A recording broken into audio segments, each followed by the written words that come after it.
National cinema can be defined as film which being produced with the national identity of the country following the aspect from culture, background, and politics of the particular country. One of the most important contemporary theorists of nation, Benedict Anderson, states that nations are imagined communities, arguing that the advent of print languages laid the basis for national consciousness by making possible a symbolic gathering of the nation. Benedict Anderson's theory of imagined communities refers that nations are imagined because all the people belonging in one nation can never come and meet every single person in that nation nor learn how they feel about being one community. Therefore, nationality, nationalness, as well as of nationalism, are cultural artifacts. And socially constructed. Defining nation is the most problematic enigma and it has both objective and subjective factors to note. Joseph Stalin's objective definition of a nation is that a nation is a historically constituted, stable community of people, formed on the basis of a common language, territory, economic life, and psychological makeup manifested in a common culture. Benedict Anderson's subjective view tells us nation is imagined political community and imagined as both inherently limited and sovereign. According to Collins Dictionary, a documentary is a television or radio program, or a film, which shows real events or provides information about a particular subject.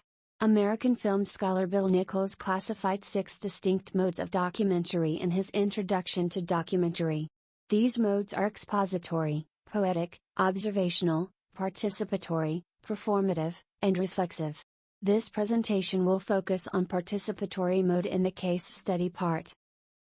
In Introduction to Documentary, Bill Nichols describes participatory documentary as, when, the encounter between filmmaker and subject is recorded and the filmmaker actively engages with the situation they are documenting.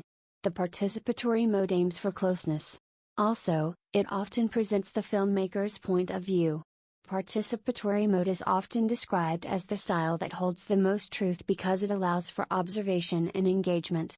This allows the viewer to experience what it might be like for the filmmaker in a given situation and how the situation alters as a result. The construction of national identities plays a crucial role in the documentary filmmaking style. In the 1920s and 1930s, documentary filmmaking quickly came to serve the interests of governments as well as those who were prestigious economically or politically. The development of national identities, and the later rise of identity in politics, involves the building a sense of community. Community appeals feelings of common purpose and respect, of mutual relationships closer to family ties than contractual obligations. Shared values and beliefs are crucial to a sense of community, whereas contractual relationships can be carried out despite differences of value and belief. A sense of community often seems like an organic quality that binds people together when they share a tradition, culture, or common goal. As such, it may seem far removed from issues of ideology, where competing beliefs struggle to win our hearts and minds.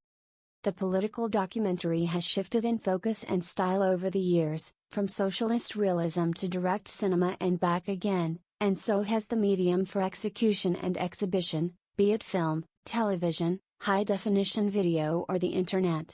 There are various types of political documentaries that wants us to question the system. Andrew Higson's The Limiting Imagination of National Cinema article is based on the idea of national identity as being transnational. According to Higson, a group of people belonging to one nation may not share the same interests, therefore national identity can be diverse. As opposed to Anderson's argument, Higson tries to say people may not feel the same about the nation's political, economic and cultural decisions.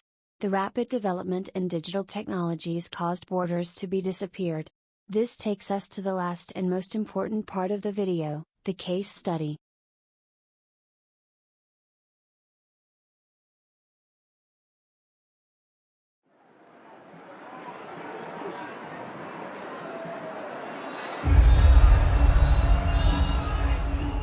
Millions of Egyptians came down to the streets in nationwide protest.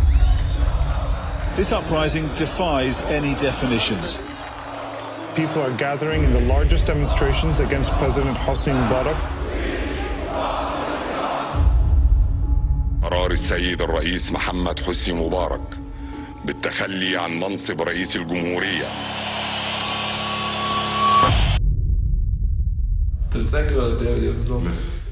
خليني احكي لك القصه ابتدت ازاي.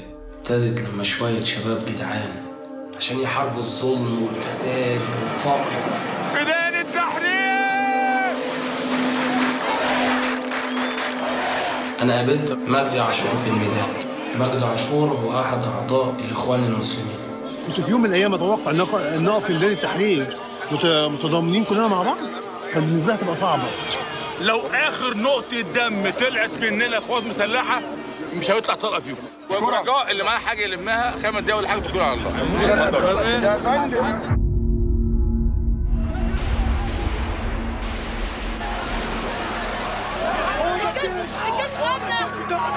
خان الثور، الجيش خان الثور.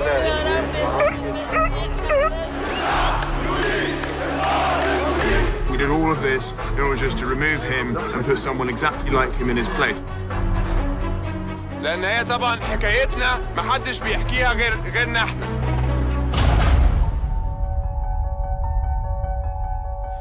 يقول لي ده في حرب في الميدان، دي مش ثوره لا. The army has killed us, has tortured us, and the people out there know that.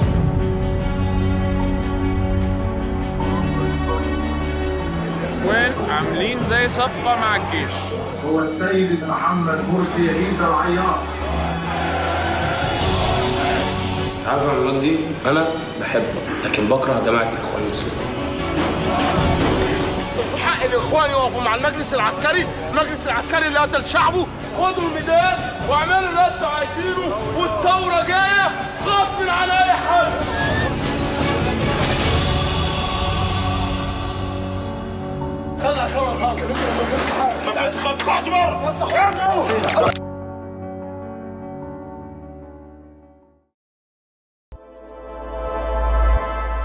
The Square is a 2013 Egyptian-American documentary film by Jahinuj M., which depicts the ongoing Egyptian crisis until 2013, starting with the Egyptian Revolution of 2011 at Tahrir Square.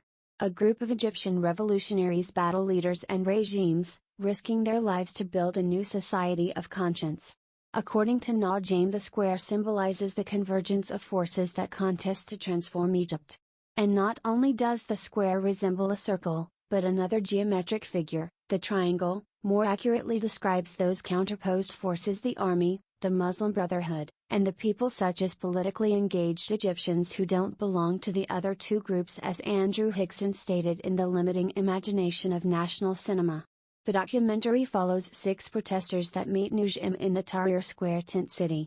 The 3 main characters are: there are 3 main characters in the film: Ahmed Hassan, star activist, Magdi, a member of Mohammed Morsi's Muslim Brotherhood, and Khalid, the British-Egyptian star of The Kite Runner.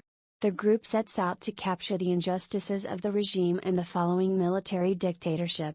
The film is wrought with brutal scenes of torture and police brutality. The film ends with Mori stepping down. People seem hopeful for the future of Egypt. They know the people of Egypt are a powerful force, capable of taking down dictators and unjust regimes. However, no clear leadership has emerged that unites the many sectors of Egypt's population. It is unclear how the Egyptian revolution will end. In other words, Higson argues that when describing a national cinema, there is a tendency to focus only on those films that narrate the nation as just this finite, limited space, inhabited by a tightly coherent and unified community closed off to other identities besides national identity. The Square documentary shows that there is no solo voice that categorizes themselves under one national identity. Finally, the notion of national cinema is a broad and complex term to define. For me, it continues to be an enigma, just like Hanging Gardens of Babylon.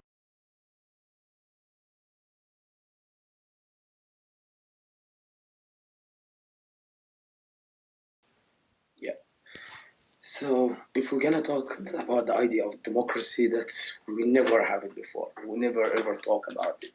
Just all the regimes just coming and talking. Every regime is coming since Nasser's times, in Sadat, then Mubarak, then even the Muslim Brotherhood, and now is the Sisi's time. Just talking and says, yeah, we are living in a democracy countries, and even we never know the idea of the democracy countries, because we never had the meaning of the human being can be free for talking, for writing, for singing, for explaining your opinion against the regime or whatever you want. We can't do that. So we never live that life like any country that they says that the meaning of the democracy. We just see the democracy and read about it from the magazines or newspaper or watching movies about that countries they have a democracy. And even this word, and everywhere in the world now, they start to use it. It's like the American ways, they use the idea of democracy and they not give it to people any democracy. That's the countries they say is that try to make the democracy everywhere in the world, by the way. So during that time, and 60 years, more than 60 years of the military regime that destroyed the country here in Egypt, the situations they start to use the Islamists, and the Islamists start to use the idea of the democracy, give it to the ignorance people that democracy is something, it's haram, it's forbidden, it's something, it's against the God, it's something that will let your mother and sister kick off all your clothes and walking naked in the streets. So the ignorance people, that the majority in Egypt, unfortunately, they start thinking that is something is horrible.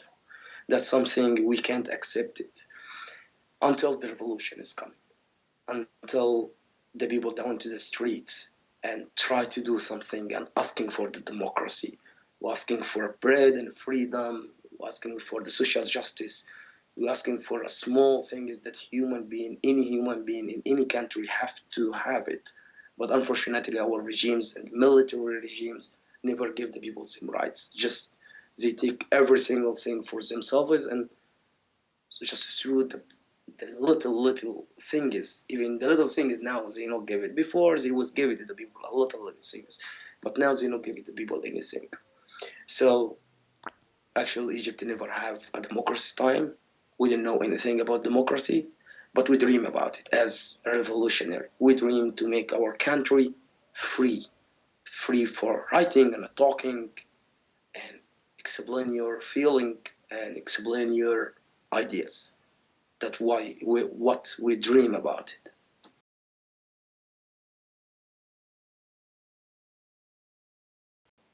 Good. The Square film, or film Al Maidan. That's big story, and so I don't know from where I have to start, because that film is completely changing my life. That film has let me now talk to you, actually, and I'm happy that I'm talking to you. It is really that film. I'm working a lot on it. It was my dream during the revolution. Everyone he was doing something. The doctor helped the people. Engineering tried to fix all the problem in the square. Every single one, he was in the square, he was doing his job. What I was doing that I love the camera, and I catch my camera, the small camera, and start recording every single thing. Why? Just only for one reason. The reason that all our life we was living in a lifetime. Every time they coming, we used the history and says Nasser, he was a great man, and then he's become like, when we read it, it was like dictator man. Sadat, he was perfect. The King Farouk, he was nice. Everyone he write the history by his mind, by his hand, by his power. So I said to myself, no, during that time with that technology, we have to use something, we have to document every single thing. So we start filming. And I met Jihan Jaim in Tahrir Square in 18 days. And we just know each other in Tahrir. She had a camera, I had a camera, we start talking together. And we start the crew from here. She helped me, give me a camera, Azo camera, it's a big one. And telling me, you can use that, I have other one. I told her, really, I can use that? She's telling me, yes, use this. And then we start, only me and her, working together, day, morning, in the night, everywhere, going follow the administration street, the march, the people talking, filming every single thing. She wasn't actually one of filming me, we was filming, but She want to know what's going on, Ahmed. So she was put the camera in front of me, and we start to figure out that in July, after 7 months from the revolution, that we can make a film. And we'll start from here. And the team is become bigger. The other cameraman is coming, a cinematographer, and editors. And the crew has become like around 40 people working on that film. And in the end, it's finished only also me and her. You know, it's like a lot of volunteers coming. The film was moved for a lot of cuts. We make like hundred cuts every day. Change mentality. We fight a lot because everyone wanted to put something in his mind. It was really difficult, but the result in the end, it was that film for the people, and it was my dream that film it will be for the people, and especially the revolutionary. And thanks God that happened, and it was for the revolutionary. Muslim Brotherhood said that film support the military, and the military said that film support the Muslim Brotherhood, and both of them they was hating us, and everyone says a lot of things. Like the military says that film is supported by Israel and American and Russian and every single thing like you can imagine. And the Muslim Brotherhood the same. They say the same thing. Is so felt like, okay, now we fight against both of you, and now both of you hating that film. So that's mean right. That film is completely, it was for the revolutionary.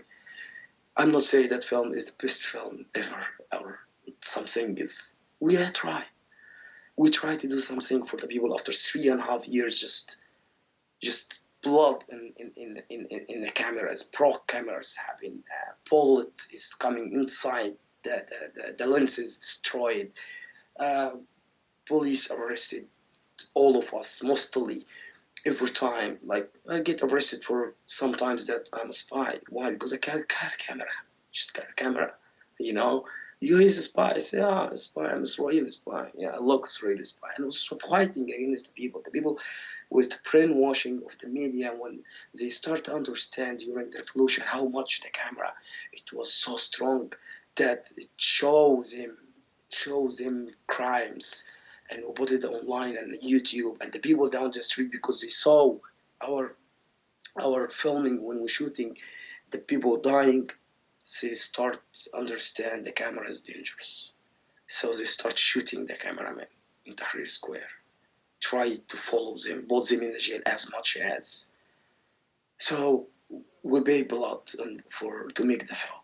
We really pay a lot of blood, and people, a lot of the cinematography in the film, sometimes he was gonna die. I'm one of them. I getting like a lot of time in the politics coming through my bodies, but I'm still alive. Not my time, you know.